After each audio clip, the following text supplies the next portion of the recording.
the name of most gracious and most beneficent Lord, we are learning direct indirect narration. In the sequence of learning narration, today have optative sentences, as we could complete assertive sentences, interrogatives, imperative, and we have come to optative sentences. This is the second last sentences in direct indirect narration.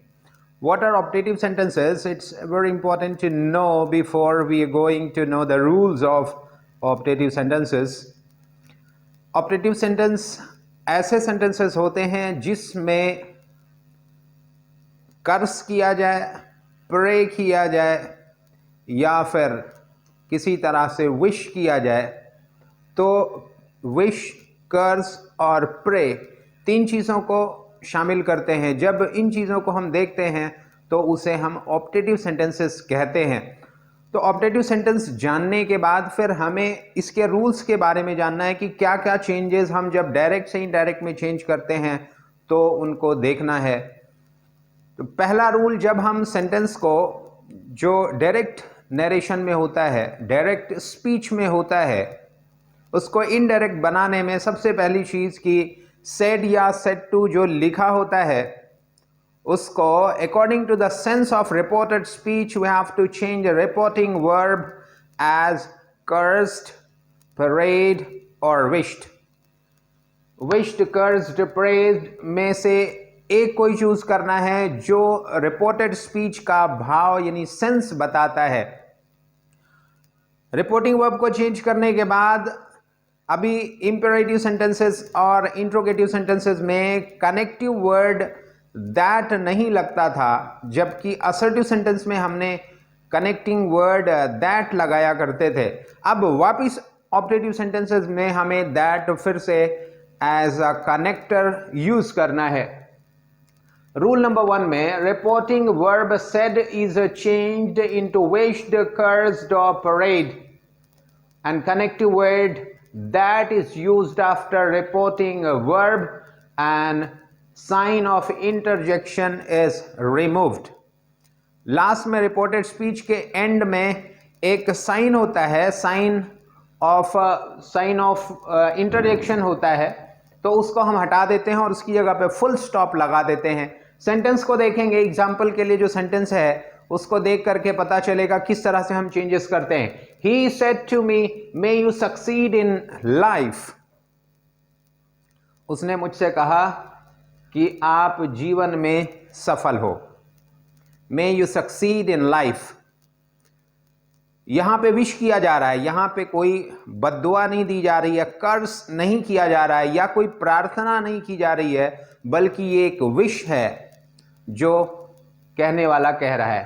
अब इसको जब हम change करेंगे तो wish है तो reporting verb को हम विश्ड में बदलेंगे. He wished that. अब यहां पे टू मी का कोई यूज नहीं है क्योंकि हम आगे यू को ऑब्जेक्ट मी के हिसाब से चेंज करेंगे और वापिस ये यू आई में बदल जाएगा और बाकी की बात उसी तरह से हम सेट करेंगे. जो चेंजेस असर्टिव सेंटेंसेस के होते हैं, मे को माइट में बदल देते हैं या कोई वर्ब होता है, वर्ब के जैसे चेंजेस हुआ करते थे, सेम वही फॉर्मूला फॉलो करेंगे. तो इसमें मे है तो इसको हम माइट में बदल देंगे और ये सेंटेंस असर्टिव फॉर्म में अगेन आ जाएगा ऑप्टेटिव से. He wished that I might succeed in life. Another sentence. He said to the woman, may you be ruined. उसने औरत से कहा, तुम बर्बाद हो, तुम्हारा सत्यानाश हो. ये बद्दुआ है यानी कर्स किया जा रहा है. तो जब कर्स किया जा रहा है तो रिपोर्टिंग वर्ब को हम यानी सेड को कर्स्ड में बदलेंगे. He cursed that the woman. इस ऑब्जेक्ट को हम यहां पे सब्जेक्ट बनाएंगे यू की जगह पे. यू वुमन को कहा जा रहा है. He said to the woman, you. तो यू यहां वुमन है तो हम उसको उठा करके यू की जगह पे रखेंगे. He cursed that the woman might be ruined. मे को माइट में बदलेंगे और सेंटेंस को सीधा करेंगे यानी सब्जेक्ट के बाद माइट को ले आएंगे. ये ऑर्डर असर्टिव का होता है, सब्जेक्ट के बाद हम हेल्पिंग वर्ब को ले आते हैं या मॉडल वर्ब्स जो होते हैं. The woman might be ruined. Next sentence. He said, May God bless Hamid with a son. जब गॉड वर्ड आ जाता है तो ये प्रेयर कहलाता है, और प्रेयर के लिए सेड को हम प्रेड में बदलते हैं। रिपोर्टिंग वर्ब प्रेड में बदल जाता है। सेंटेंस को देखेंगे, He prayed that God might bless Hamid with a son. तो आपने देखा कि सिर्फ जो चेंज हुआ है वो रिपोर्टिंग वर्ब में हुआ है, बाकी सेंटेंस को सीधा किया गया है, और साइन ऑफ इंटरजेक्शन जो है उसको हटा करके फुल स्टॉप लगाते हैं, क्योंकि सेंटेंस असर्टिव फॉर्म में आ जाता है। दूसरा रूल है, इफ गुड बाय और good night is used in reported speech, bed replaces said.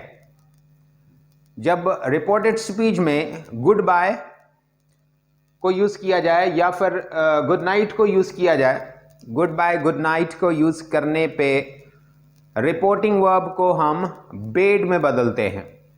यानी जहां विदाई ली जाती है, विदा किया जाता है, किसी से डिपार्ट होते हैं, उससे हट करके दूसरी जगह चले जाते हैं विश करने के बाद, तो ये विश तो होता है लेकिन विदा करने के तरीके से होता है, तो ज्यादा इफेक्टिव होता है कि हम उसमें सेड को बेड में बदलते हैं, BADE।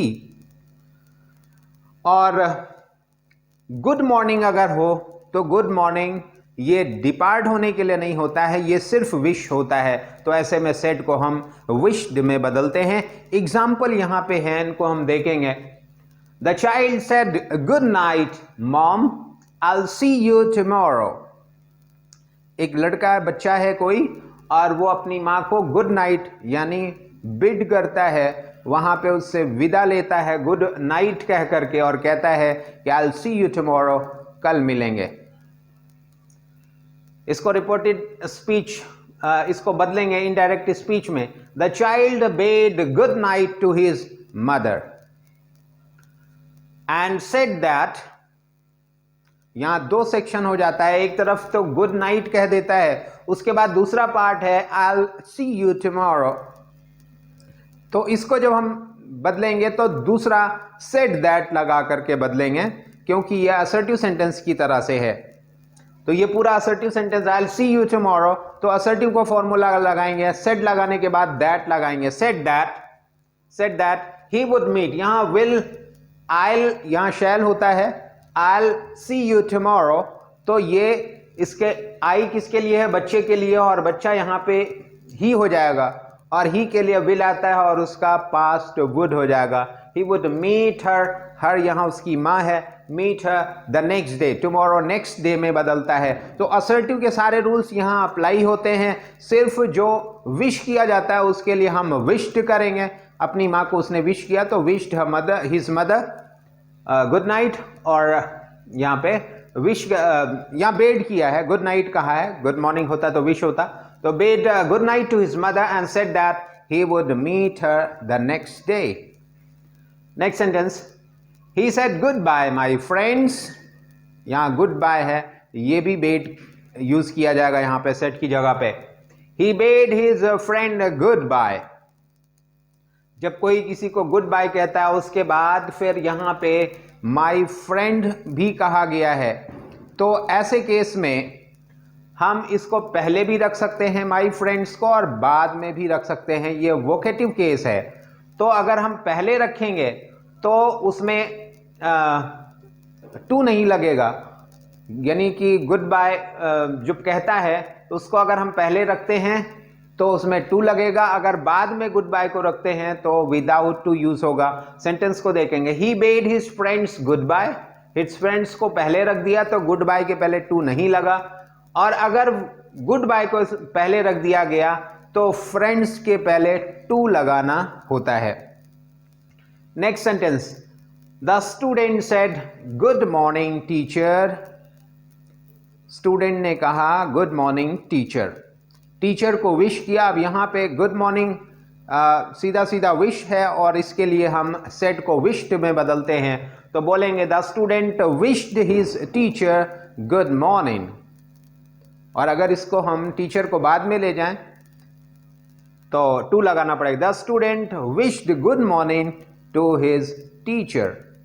तो ये ऑर्डर आपको ध्यान रहे कि अगर जो वोकेटिव केस है इसको बाद में रखते हैं तो हमें उसके पहले टू लगाना पड़ेगा। अगर पहले रखते हैं और जो विश किया गया है गुड मॉर्निंग गुड इवनिंग उसको बाद में रखते हैं तो टू की ज़रूरत नहीं होती है। नेक्स्ट सेंटेंस देखते हैं। My sister said to me may you succeed in your exam. तो मेरी बहन ने कहा मुझे कि तुम परीक्षा में सफल हो जाओ, ये विश किया उसने। तो इसको जब चेंज करेंगे तो माई सिस्टर विश्ड दैट, यहां पे मे यू कौन है, यू यहां पे मी है यानी फर्स्ट पर्सन का प्रोनाउन है।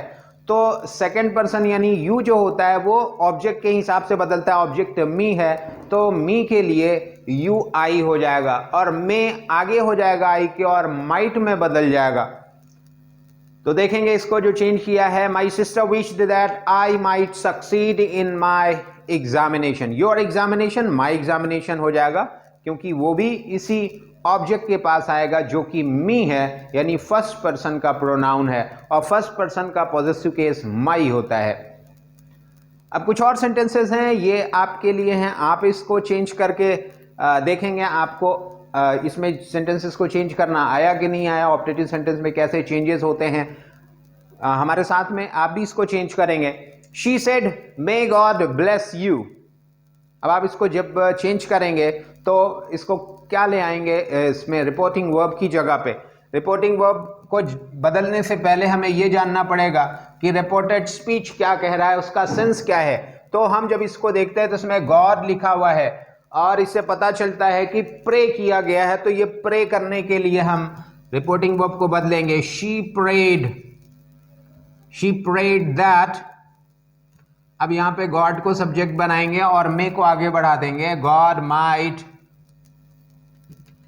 Bless you. ऑब्जेक्ट के पास जाएगा, यहां पे ऑब्जेक्ट कुछ नहीं है, इसका मतलब है हम थर्ड पर्सन इसको बना देंगे।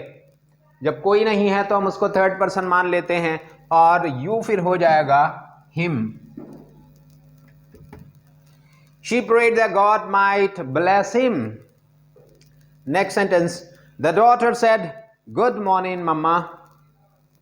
तो अपनी मां को उसकी लड़की विश करती, यहां पे गुड मॉर्निंग क्या है, दिस इज अ विश। ये विश है, जब विश होता है तो उसको हम सेड को विश्ड में बदलते हैं। ऐसे रूल नंबर ये 2 में हमने बताया था कि गुड मॉर्निंग है तो उसके रिपोर्टिंग वर्ब सेड को हम विश्ड में बदलते हैं। तो यहां विश किया है तो हम बोलेंगे the daughter wished her mother good morning.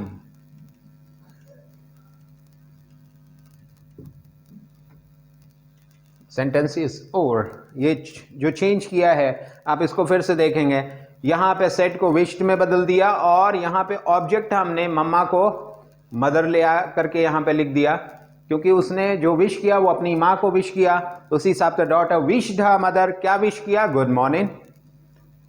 The daughter wished her mother good morning. The beggar said may you all go to hell. भिखारी ने कहा तुम सारे जहन्नुम में जाओ, नरक में जाओ। तो यहां पे कर्स किया है, बद्दुआ दी गई है। तो कर्स के लिए हम जो वर्ब ले आते, रिपोर्टिंग वर्ब को रिप्लेस करते हैं, वो कर्स्ड है।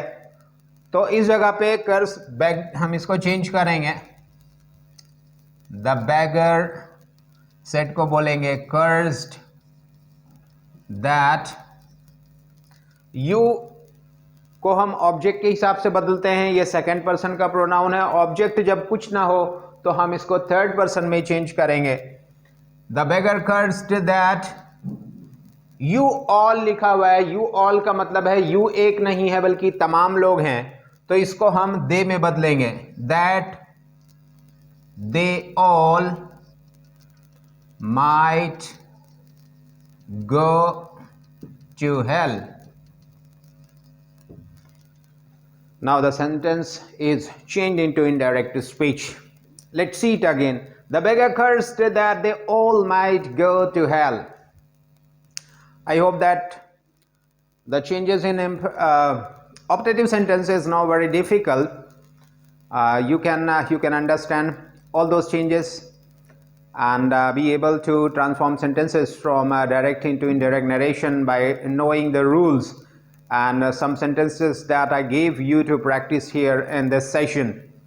After learning this all through the session, you will be able to transform sentences, change sentences from direct narration into indirect narration, and hope that this video will be very helpful for your examinations. Those are coming ahead. And after all, thank you for watching Dynamic Natural English, and see you in the next video.